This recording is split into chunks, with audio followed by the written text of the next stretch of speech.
Have you ever looked at a really awesome Roblox game and wondered, how did they make those custom swords or those ultra detailed cars? You found out they used a program called Blender, Maya, 3ds Max, Cinema 4D, a 3D modeling software.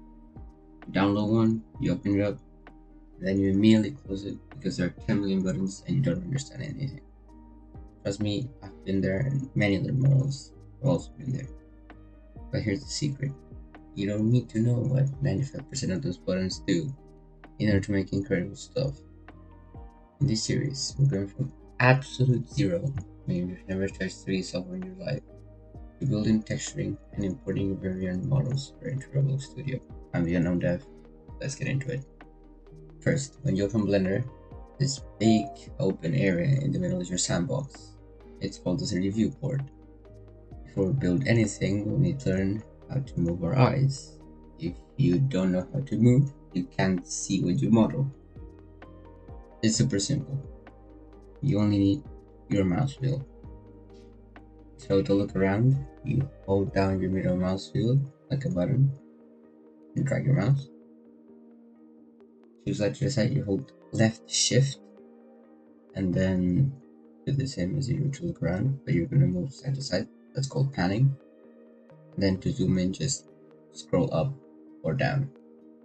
Now, if you ever accidentally zoom out into deep space and you completely don't panic, okay. If you have a numpad, press the period key and calibrate it right back. If you don't, you go up here to view and then frame selected. You'll do the same thing.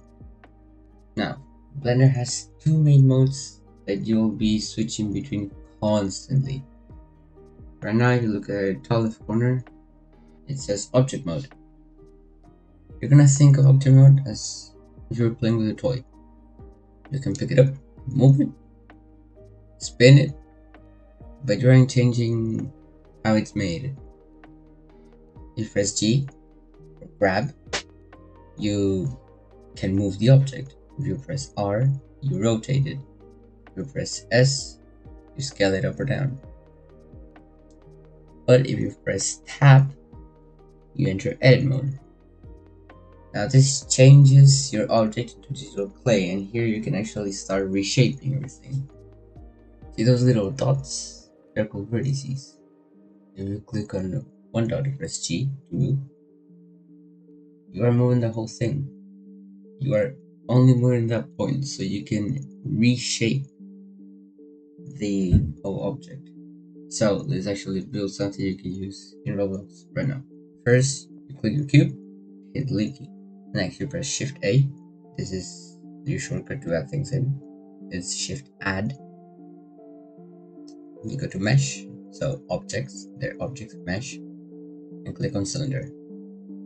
Okay, so right now, to me, it looks like a soup can. This is not a coin. So we're gonna make it look like a coin. You're gonna press S for scale.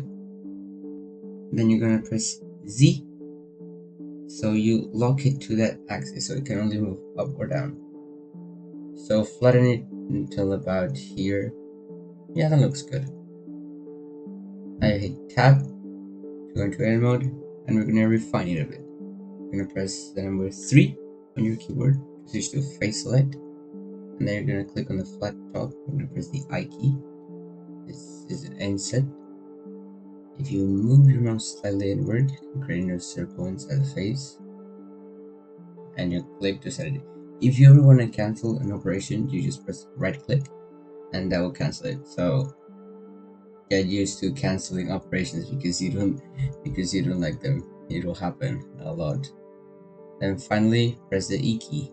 This stands for extrude, which is just a fancy word of saying pull or push.